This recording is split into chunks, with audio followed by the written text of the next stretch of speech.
bem-vindos ao novo programa da TVI. Meu nome é Vitor Augusto Xavier, eu sou diretor, produtor audiovisual e fotógrafo. E eu, Ademilton Batista, escritor e poeta. Juntos, iremos apresentar o programa Café com Poesia e Cinema. Traremos o melhor do conteúdo cultural desses dois universos fantásticos, o cinematográfico e o literário.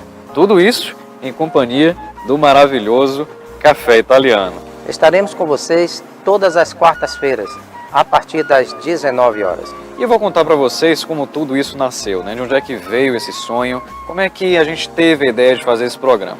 Tudo começou a partir de um sonho do meu pai, onde levar a poesia de forma democrática para todo tipo de público era uma prioridade. Então a gente sintetizou as ideias, pensamos juntos, criamos primeiramente um programa de rádio com o mesmo nome que passa até hoje na Rádio Nacional 870M.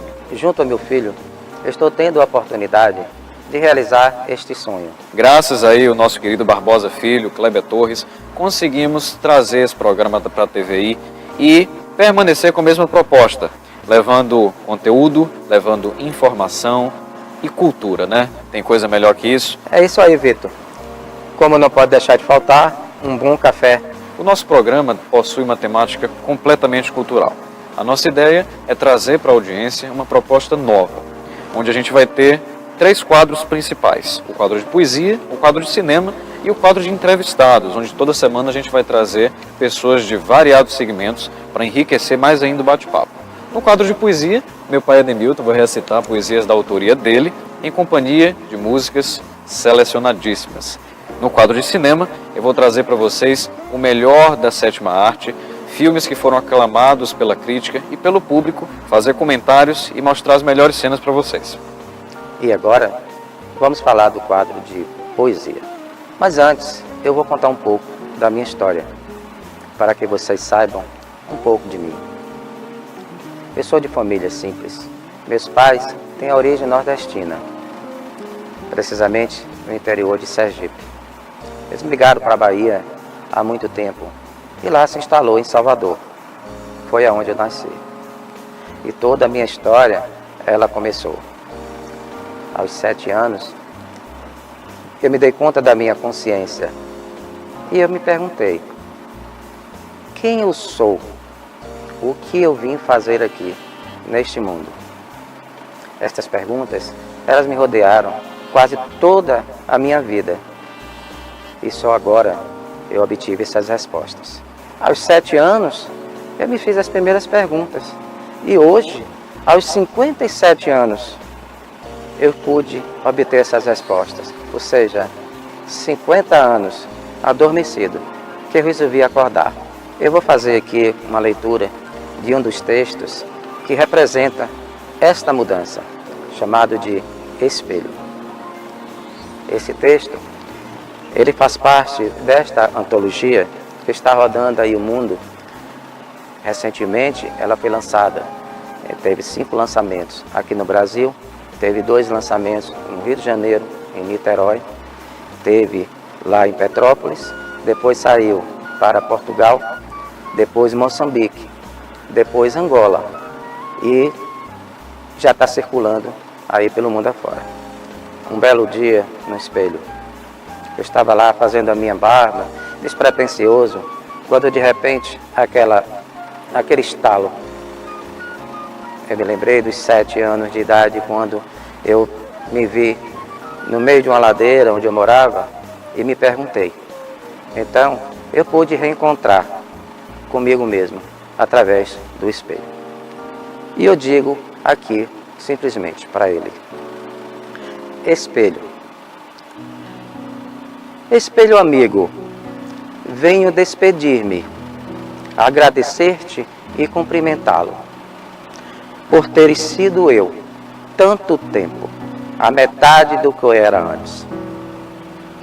Olho-te daqui e não me vejo mais. Somente tu que aí estás. Por isso sigo, deixo contigo o passado que fui. Dele nada posso levar. Desse lado não devo mais estar. Tornou-se pequeno demais para nós dois. Há tempos, tu foste meu amigo, o abrigo que precisava, até o despertar. Do lado que eu estou agora, serei um explorador de mim mesmo. Sozinho, seguirei. Esse texto eu fiz desde 2013 e só em 2017 que eu pude concretizar esse projeto, mandando para essa antologia Brasil, Portugal e mais 7 países lusófonos. Eu, como filho, é uma honra ter um pai como ele, porque eu acompanhei todas as trajetórias, né? Desde os primeiros passos, como contabilista, uma pessoa que estava extremamente conflituosa com a sua própria vida, e agora ele se descobriu nesse espelho, né? Olhando, fazendo a barba, ele descobriu ali que abriram um portal para ele se redescobrir, né? Para ele se encontrar com uma nova face, um novo reflexo. Vamos lá. Eu vou ler Vencendo o Tempo. Vencendo o Tempo. Tempo, que tirou minhas lágrimas em dias tristes, acalentou as noites nos dias de chuvas, iluminou meus sorrisos nos dias de lua e de sol. Tempo, que roubou a minha infância, amadureceu meu corpo antes que minha mente acordasse do sono profundo. Emudeceu meus sonhos, não deixando eles tomarem vida, tornando minha alma vulnerável ao mundo. Tempo, terás espaços entre os anos, verás rugas chegar e mudar a minha face. Mas, diante de mim, não verás a minha mente se perder, nem o coração envelhecer. Estarás em meus sonhos, terá o prazer, mas, dentro deles, o que tu verás será a tua perda de tempo, por não me ver sofrer, nem esconder de você. Ademilton Batista. Que poema lindo. Fala sobre mudança, fala sobre perspectiva de vida e, primeiro, uma catarse consigo mesmo. A pessoa olha no espelho, se reencontra e segue sem precisar do reflexo. Isso é poeticamente muito bonito. Exemplo de vida, ele venceu diversos obstáculos, agora está aqui a prova viva de que mudar é possível, né, pai? Mudar é possível e... Tudo é possível. E tudo que a gente almeja fazer, a gente pode fazer com determinada força e direção, né? Não adianta a gente correr e estar na direção errada. Tem que alinhar direção e força, que aí a gente vai para o nosso objetivo. O importante é você se aliar ao tempo. E se aliar ao tempo, né? Pois é. Você é mago, você é o mago do tempo, então você já controla ele. Quem sou eu para falar alguma coisa? Pessoal, a gente vai agora para o quadro de cinema, né? Mas antes eu vou querer contar um pouquinho sobre minha história para você que está aí assistindo, conhecer um pouquinho mais quem é Vitor, de onde é que ele veio, o que é que ele está fazendo. Pois é, a minha história ela não começou muito diretamente ligada ao cinema, né? Isso tudo começou na infância, mas eu passei por um momento de muita indecisão, muito conflito comigo mesmo, sem saber para onde é que eu iria.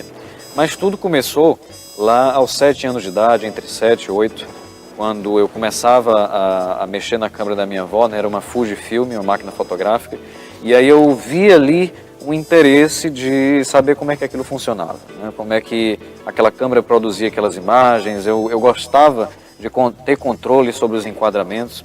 Ali foi onde começou tudo. E em 2012, no ensino fundamental, eu fiz o meu primeiro filme. Eu tive a oportunidade de, junto aos meus colegas, em um trabalho de português, com o Ramon, inclusive, ele vai estar assistindo aí. Era um filme de 5 minutos, acabou tendo uns 10 minutos.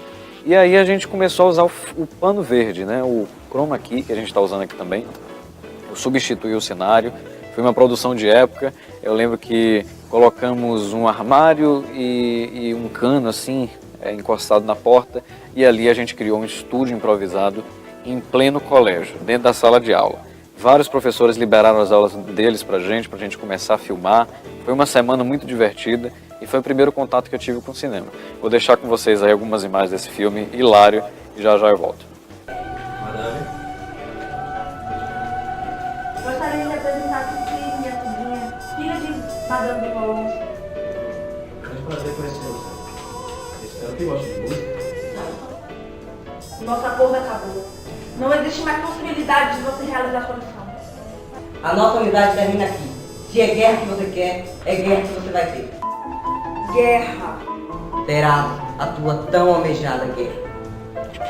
Como pôde seduzir a minha amada Cecília? Meu orgulho não me deixa responder essa pergunta.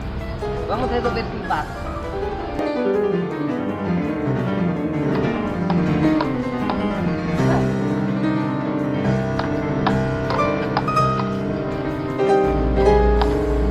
E aí, em 2013, eu tive a oportunidade, já no Colégio Divina Providência, um trabalho de literatura. Eu e mais 2 amigos, a gente teve a ideia de fazer um filme, de novo, né? Porque eu não estudava para a prova. Eu só fazia filme. Aproveitava as oportunidades de trabalho para convidar os amigos ali para fazer vídeos, os professores sabem disso. E a gente apresentava em vídeo os trabalhos, até trabalho de matemática. Na verdade, isso aí você já estava ensaiando, né? O que seria hoje. Era um laboratório, era um treinamento ali. E aí a gente começou a gravar esse filme que se chama Incertezas, né? Baseado na obra de Dom Casmurro, de Machado de Assis. Eu fiz o Bentinho, meu pai fez o José Dias, junto com a minha mãe, fez a Dona Glória. Uma querida colega minha chamada Júlia Lued, ela fez Capitu. E Eric Lacerda fez Escobar. Eu editei ele numa madrugada e simplesmente, dada a correria ali, não deu tempo de substituir o cenário de pano verde por fotos da época, né, fotos de 1919, e aí ficou verde mesmo. Mais tarde a gente descobriu que o pessoal que estava assistindo, eles gostaram dessa coisa do pano verde atrás, porque remeteu uma coisa lúdica, né? Como é um cenário de época e se passa dentro de, teoricamente, um sonho, as pessoas começaram a adivinhar o cenário, né? Colocar ali as suas próprias subjetividades. Em 2013 foi quando começou realmente tudo. A gente fez uma viagem a Maceió, para a casa de uma tia minha, e aí lá a gente teve a ideia de fazer um filme, né? Um curta-metragem com meu pai, sobre um personagem que estava vivendo ali uma crise existencial. A gente não tinha ideia ainda de nada sobre o filme, não tinha roteiro, não tinha diálogo, só tinha um esboço de um personagem que realmente estava em conflito com ele mesmo e estava em viagem. A gente começou a filmar, voltamos para Itabuna, e quando a gente regressou, eu encontrei a minha avó em um estado assim, mais avançado da doença de Alzheimer, né? Ela sempre, a minha infância toda foi convivendo com isso, e a minha avó ela teve essa doença durante 10 anos, então o Alzheimer esteve presente nas nossas vidas de uma forma muito impactante. E aí a gente se tocou por isso e decidimos que o Alzheimer seria o tema central da trama. Meu pai logo concordou e a gente teve a ideia de fazer não apenas um curta-metragem, mas um média-metragem sobre um paciente de Alzheimer que está em viagem, né, e está à procura das memórias dele, né. Achamos perdido lá em casa uma fita VHS de filmagens antigas minhas, filmagens reais quando eu tinha 1 ano de idade. Você pegou a câmera, né? 1 ano e pouco. Né? Você pegou uma câmera ali, eu não sei se era uma Super 8, você lembra o modelo da época, não, né? Não, eu só lembro que era aquele em VHS. Filmava em disco ainda, né? Fita. Em fita, VHS. Filmava em fita, me parece. A mini VHS. E aí ele gravou 8 horas de filmagem. Então logo eu peguei essas fitas, a gente transformou em vídeo, né? Em DVD, e decidimos que seriam as memórias do personagem.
5 anos de produção, basicamente improvisando tudo. Improvisando o roteiro, improvisando filmagem. Quando a gente viajava e sobrava assim uma grana para poder filmar alguma coisa, a gente filmava. E aí a família começou a ajudar, uma tia dava uma câmera, outra tia dava uma grana para comprar um equipamento de áudio.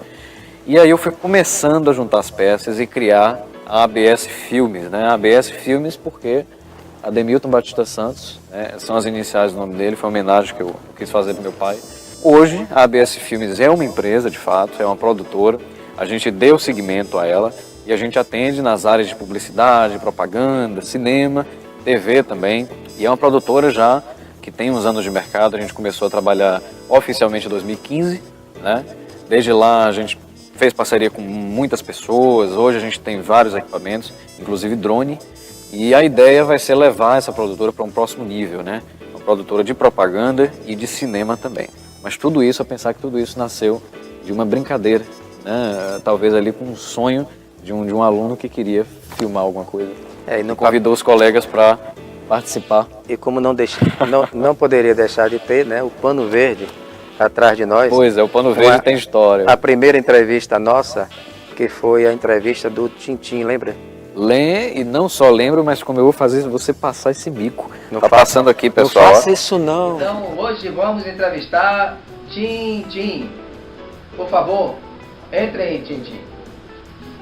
Boa noite. Boa noite, Tintim. Boa noite. Esse apresentador, mas deixa bem, mas diante de um famoso celebridade, eu entendo. a gente fica assim, Claro, né? Você é sempre foi meu ídolo, agora só me mão um pouquinho. Isso que a gente fez lá foi em 2012, isso aí. Foi 2000, acho que foi 2011 para 2012. Não foi nenhuma câmera de filmar, foi uma câmera fotográfica. A gente pegou ali e começou a filmar.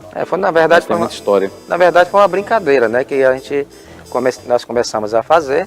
O filme, eu lembro que o filme de Tintim, ele estava em evidência. Foi na época que Spielberg lançou com Peter Jackson o Tintim, né? Em animação gráfica. Em animação gráfica. Tudo isso iniciou de uma brincadeira de criança e meu pai, ele sempre me apoiou, foi incrível isso. Em vários momentos eu fraquejei, eu pensei em fazer direito, fazer publicidade, fazer até medicina, outras áreas que não tinha nada a ver, mas eu senti ali no fundo que é engraçado isso, né? Quando você já nasce com uma coisa e você tem que modelar ela, independentemente de classe social, independentemente de se você domina isso que você tem talento.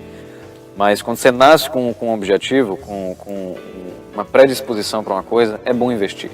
Porque o pai que faz isso, ele incentiva o filho, além de dar uma confiança extrema para o filho, para fazer aquilo que ele gosta, ele está investindo realmente num potencial profissional ali que pode deslanchar, né, futuramente para aquilo que ele escolheu fazer, seja para música, seja para o cinema, seja para qualquer tipo de profissão. Agora a gente vai falar sobre poesia, né? O quadro do meu pai, Ademilton Batista, onde ele vai trazer para a gente o melhor do conteúdo dessa área. A palavra poesia, ela vem do latim poesis, que significa um conceito grego, que é nada mais, nada menos do que a manifestação da beleza, do sentimento, através da estética da palavra.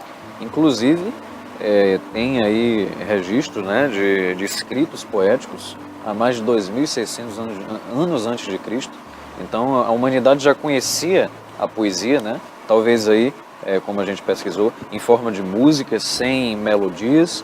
Era algo bastante tribal, bastante religioso, mas a poesia já estava presente, né? Era odes, era hinos e elegias, né? Que caracterizava aí. Mais adiante nós vamos entrar quando a gente estiver falando aqui da parte estética, dos formatos, Exato. Nós vamos abordar cada um de per si, porque a poesia ela tem métrica, né? Atualmente ela tem métrica, que é justamente essa métrica aonde os poetas se baseiam para... É composto pelo verso, pela rima, rima, estrofe, Exato. Entendeu? Para que onde os poetas eles se encontram e começam a jogar seus sentimentos através dos poemas. O curioso é que antigamente a poesia, na verdade, ela já existia na própria linguagem, por isso que eu falei no começo que o mais fácil seria perguntar quando a linguagem deixou de ser poesia. Porque a poesia ela está composta em tudo, ela está composta na natureza, está composta no seu comportamento, no dia a dia, do que você observa. É isso aí. E você passa isso através dos seus sentimentos. Isto aí é o chamado, um estilo que hoje é chamado estilo lírico. Eu escrevo nesse estilo porque eu não me prendo muito, na verdade, à métrica não. Porque quando eu vou normalmente para a métrica, para poder começar a escrever, eu me perco nas palavras. Então eu prefiro ficar no estilo livre, tá? Onde eu expresso realmente o sentimento e mais adiante, quem sabe eu trabalhe com a métrica aí que vai dar um sentido maior. É isso, né? É o mercado também que fala, às vezes a gente está vendendo isso, né? Está oferecendo o que a gente está fazendo como um produto de mercado e aí às vezes a gente precisa se adequar aos termos desse público, né? Que a gente está oferecendo isso. Mas acho que para todo tipo de arte é interessante o artista também se expressar de forma experimental, de forma livre, né? Sem métricas, sem podações do que ele está fazendo ali. Eu acho que isso é muito importante. É o sentimento, a poesia é isso, é o sentimento. E a gente trouxe para vocês aqui também a biografia de Cora Coralina. Pois é, Cora Coralina, ela nasceu em 1889, né? 1889. Lá em Goiás, pois é, Cora Coralina, ela tem uma história de vida fantástica. Inclusive, ela lançou o primeiro livro dela aos 75 anos de idade. Ela começou praticamente no fim da vida e meu pai se identifica muito com ela, né, pai? Eu me identifico porque hoje, inclusive, eu estava revendo essa história dela, é uma história realmente fascinante, ela me cativa, porque eu me identifiquei com ela. Não, é incrível, é Porque incrível. Ela, na verdade, ela começou a escrever, Vitor, aos 14 anos, né? Mas na adolescente ainda. Inclusive teve seus textos publicados em alguns jornais e revistas na época, né? Então ela passou assim algum tempo, até continuou escrevendo, mas passou algum tempo assim se dedicando mais à vida dela, né? Que ela era uma mulher de vida simples, tá? Uma mulher caseira, ela era do lar, na verdade. Mas o talento da poesia, ela está dentro da gente e estava dentro dela. E aos 21 anos, beirando os 22 anos, ela teve sua primeira obra publicada. Mas infelizmente ela teve que interromper essa caminhada dela, porque logo depois ela se casou. E fugiu, inclusive, para São Paulo com o marido dela, É o né? Cantídio. O advogado Cantídio Tolentino, tá? Indo morar em Avaré, no interior de São Paulo.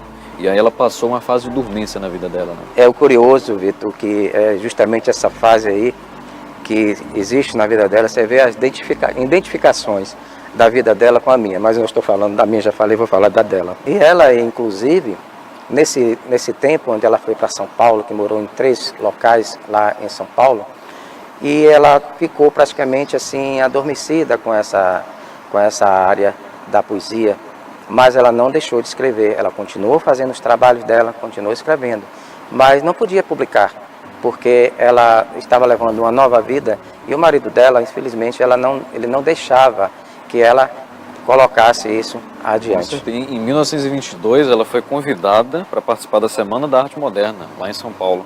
Mas o marido, o Cantídio, bloqueou, né, mais uma vez impediu. Infelizmente, nessa época, o conceito de sociedade ainda era muito machista, ainda era muito limitado nesse sentido de empoderar, né, a mulher. Então, eu imagino como Cora se sentia bastante limitada. Não, ela realmente ela se sentia frustrada, né? Em parte, por ela não estar podendo exercer. Mas mesmo assim, pela simplicidade dela, pela humildade dela, ela aceitou essa condição. E com isso ela conviveu esse longo tempo da vida dela, que só veio, Vitor, ela só veio retornar novamente à terra dela, que foi Goiás, depois de 45 anos convivendo em São Paulo, Olha só. após a morte do marido dela. E nessa época perguntaram para ela o que é que ela ia fazer em Goiás. Ela simplesmente respondeu ao repórter que estava entrevistando ela na época. Respondeu assim: eu estou indo em busca das minhas origens. Olha que coisa. É um regresso às origens. Um regresso às origens. E esse regresso, ele realmente veio assim como uma forma de revelação para ela, que ela, é interessante que muitas perguntas foram feitas, mas ela sempre dizia, eu não me considero uma poetisa, nem uma escritora, eu me considero uma doceira. Sim, ela fazia doces, inclusive viveu disso muito tempo para sustentar seus 4 filhos, né? E após a morte do marido, ela se empenhou bastante nessa profissão e continuou escrevendo. Eu acho que o povo está curioso para que a gente leia aqui um dos poemas, né, dela, que eu acho assim um dos belos poemas que ela construiu, que é o das pedras, que fala sobre as pedras do caminho. Sim. Que foi quando ela voltou para a terra dela, que ela se deparou com a casa dela, que hoje, inclusive, essa casa, ela foi transformada em um museu, que é Olha chamada só. da Casa da Ponte. E essa casa, ela fica justamente situada na cabeceira da ponte, onde passa o Rio Vermelho. E a gente vai ler agora, claro, um poema de Cora Coralina. Eu vou ter o prazer de ler um desses, não é? Vai, sim. Tá vendo aí? Eu leio aqui o das pedras que eu já falei aqui, e depois você pode ler aí inclusive que nós já fizemos essa biografia dela na Rádio Nacional, Sim. que ela colocou aqui o Poeminha Amoroso. Maravilha. Por sinal, uma obra-prima da poesia dela, de um dos poemas dela. E aqui ela diz aqui o seguinte, se referindo às pedras. Ajuntei todas as pedras que vieram sobre mim. Levantei uma escada muito alta e no alto subi. Teci um tapete floreado e num sonho me perdi. Uma estrada, um leito, uma casa, um companheiro, tudo de pedra. Entre pedras cresceu a minha poesia, minha vida, quebrando pedras e plantando flores. Entre pedras que me esmagavam, levantei a pedra rude dos meus versos. Mas que maravilha, né? É muita sensibilidade, muita cultura prática, né? Incrível. É uma linguagem simples, uma linguagem popular, Isso que consegue atingir todo tipo de público. Ela é uma escritora fantástica e deixa realmente um legado muito grande e uma história de vida assim fascinante. Inspiradora. Inspiradora, porque ela fez da vida dela o lema, o próprio lema dela, e viveu com isso. Ela sem se importar com o que ia acontecer lá adiante. Tanto é que seu livro foi publicado, né, aos 75 anos. E o segundo foi publicado, me parece, com 76, se não me engano. Ela é a prova viva de que não existem impedimentos, não existem obstáculos se vocês querem realizar uma coisa, né? A gente só não consegue realizar o que a gente quer, primeiramente, se houver um bloqueio mental. O bloqueio físico e o bloqueio social, eles são bloqueios que a gente pode vencer com o tempo. E Cora demonstrou isso, através da relação complicada com o marido, através do regresso à sua terra, né?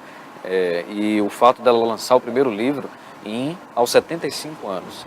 Isso aí é a prova de que o tempo é uma criança, de que a gente pode fazer aos 45 do segundo tempo, mas o importante é fazer. Mas agora eu vou falar sobre a história do cinema, a história da sétima arte, porque falar sobre cinema não é só citar filmes, né? Não é só falar detalhes sobre eles, mas é falar sobre o contexto da imagem, né? O conceito de imagem em movimento e onde é que ele foi criado, né? O cinema nasceu no século XIX. Ele foi baseado através de um cinetoscópio, que foi um equipamento criado por um assistente de Thomas Edison, né, um inventor todo por Thomas Edison. E esse cinetoscópio ele foi usado para projetar a primeira sessão de cinema, né, que foi passado um filme sobre um trem. E os irmãos Lumière foram os pioneiros nesse conceito. Eles marcaram ali uma reunião no Grand Café, em Paris, em 1895, e ali projetou esse primeiro filme. Foi uma projeção super rápida, mas a audiência recebeu esse trem como se fosse real, todo mundo tomou um susto. Foi a primeira projeção de cinema que tivemos aí na sua história do cinema, que foi ganhando forma e sofisticações.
filmes mais marcantes na história do cinema, que contribuiu, inclusive, para um conceito chamado ficção científica espacial, né?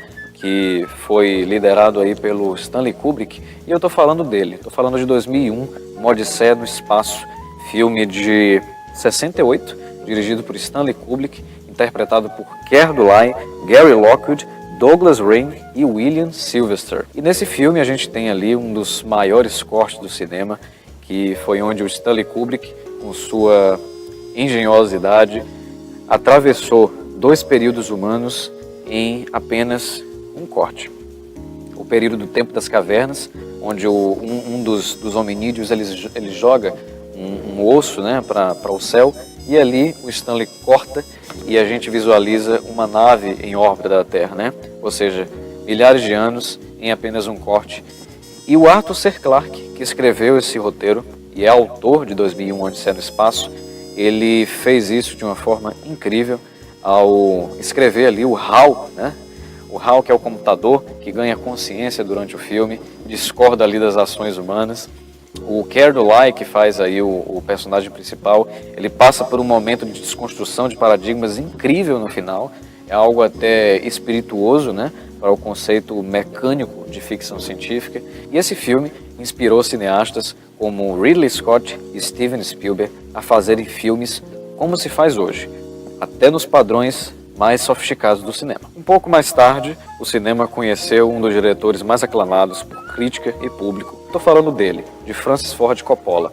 Dirigiu O Poderoso Chefão, uma trilogia imensurável na história do cinema, que começou em 1972, interpretado por Marlon Brando, James Caan, Robert Duvall, inclusive a filha dele, a Sofia Coppola, interpretou a própria filha nesse filme fantástico. Ford Coppola coloca aqui todo o seu talento, e no primeiro take desse filme, que está passando aqui atrás, a gente entende como se usa uma câmera e como ilumina uma cena da melhor forma.